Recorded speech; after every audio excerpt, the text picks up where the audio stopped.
할렐루야. 오늘은 누가복음 2장 12절에 나오는 말 구유에 누이신 예수님의 말씀으로 밥으로 오신 예수님이란 제목으로 말씀을 증거하겠습니다. 구독과 좋아요, 핸드폰 가로보기 추천합니다. 감사합니다. 그림은 목자에게 나타난 천사라는 제목으로 토마스 콜이라고 하는 미국 작가가 1834년에 그린 작품입니다. 그림에서는 초현실 속의 천사가 아주 섬세한 타치로 사실적인 표현으로 현실 세계에 뛰어들어와서 하나님의 말씀을 증거하는 장면입니다. 목동들의 모습은 아주 세밀하게 표시되어 있고 저 멀리에도 목동들의 모습은 아주 섬세하게 표시되어 있습니다. 그리고 저 멀리 동방박사들이 찾는 별빛과 그 별빛 아래에 밝게 빛나는 예수님의 초소가 보이고 있습니다. 이 그림은 천사의 모습을 사실주의적 화풍에 담았다는 데 그 의의가 있습니다.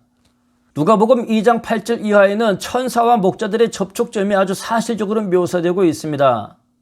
목자들은 밤에 밖에서 자기 양떼를 지키고 있었습니다. 그때 주의 사자가 구름을 뚫고 튀어나와서 두려워하는 목동들에게 말씀을 전가합니다. 무서워하지 말아라. 보라, 내가 온 백성에게 미칠 큰 기쁨의 좋은 소식을 너희에게 전하노라. 목동들은 천사의 음성을 듣고 그 음성에 순종하여서 저 멀리 보이는 별빛을 따라가게 됩니다. 오늘 다윗의 동네에 너희를 위하여 구주가 나셨으니 곧 그리스도 주시니라. 너희가 가서 강보에 쌓여 구유에 누워 있는 아기를 보리니 이것이 너희에게 표적이니라 라고 말씀하였습니다. 구유에 쌓여있는 아기가 표적이라고 하니까 아이는 구유에 눕히는 것이 아니었나 봅니다.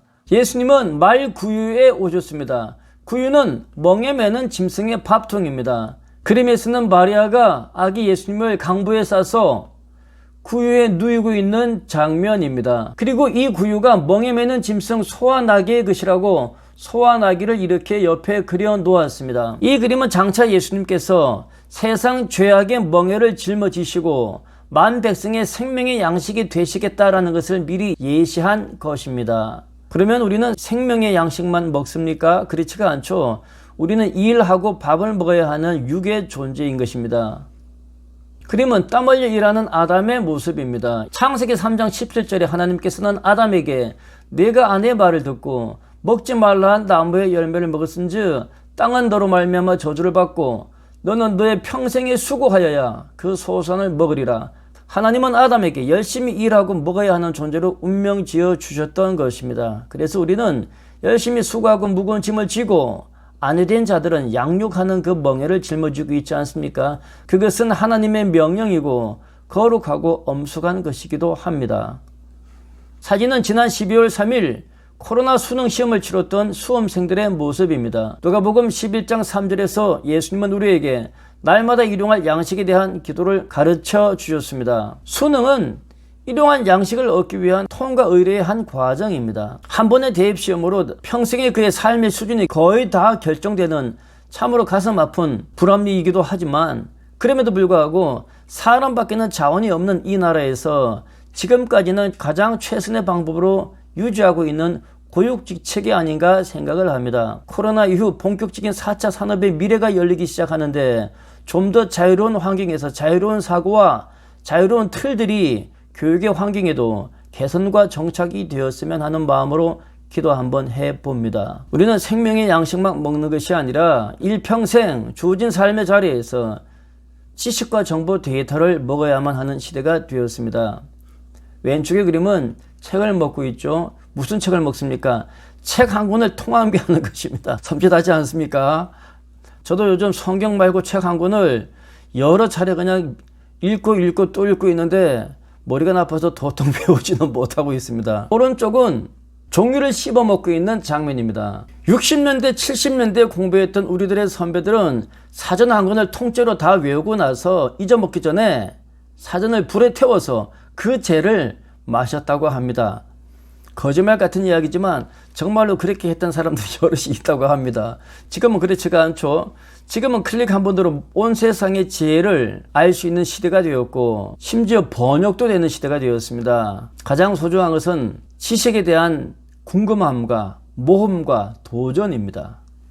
항상 신기해하며 항상 가득 찬 호기심으로 탐구하고 궁금해하고 새로운 생각으로 채우시기를 축원합니다. 그러나 그럼에도 불구하고 사도 바울은 골로새서 2장 8절에 말씀하였습니다. 누가 철학과 헛된 속임수로 너희를 사로잡을까 주의하라 하였습니다. 이것은 사람의 전통과 세상의 초등학문을 따르며 그리스도를 따름이 아니라라고 했습니다.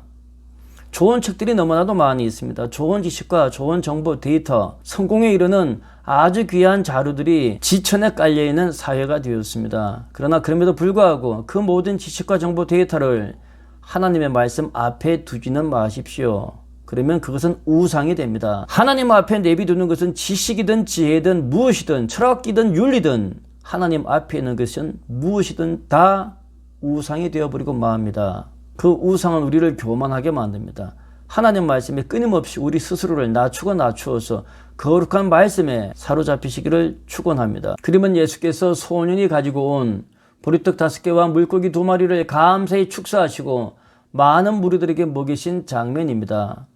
배불리 먹고 난 다음에 그들은 예수님께 깊은 은혜를 받았습니다. 깊은 감동을 느끼고 예수님을 따르고 찾고자 하였습니다. 요한복음 6장 1절에 성경 말씀은 증거하기를 오병이어의 사건은 디베라 갈릴리 바다 건너편에서 일어나셨다 하였습니다. 그러면 나오죠. 디베라 바다의 갈릴리 호수의 건너편 베세다에서 오병이어의 기적이 일어났던 것입니다. 오병이어의 기적을 체험한 무리들은 그 무리가 배를 타고 예수님을 찾으러 가버나움으로 왔다고 하였습니다. 그들은 예수님을 찾으러 와서 언제 여기 오셨습니까? 라고 하자 예수님은 그들에게 말씀하셨습니다.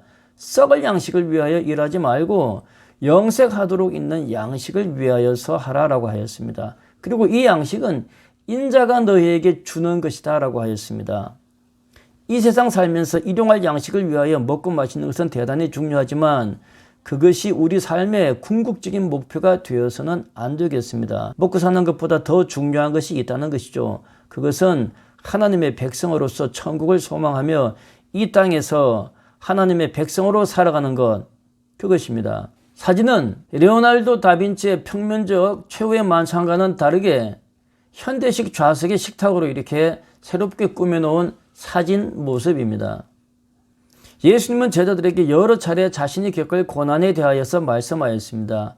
인자가 겪을 고난에 대하여서 어린 양으로서 세상 죄를 짊어지는 제물됨에 대하여서 그리고 자신의 살과 피에 대하여서 여러 차례 제자들에게 말씀하셨습니다.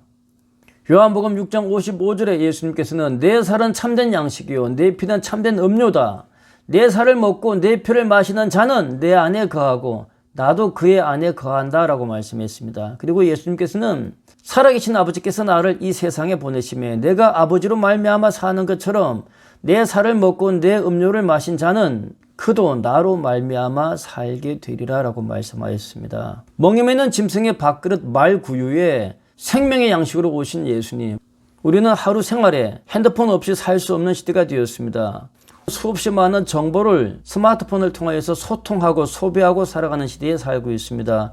뉴스를 보죠, 드라마를 보죠, 지식을 보죠, 검색하죠. 거기에 하나님의 말씀은 얼마만큼 우리에게 영적 양식으로 소비되고 있습니까? 예수님의 살과 피의 말씀이 우리들이 매일 소비하는 그 데이터의 중심 키가 되시기를 주의 이름으로 축원합니다. 감사합니다.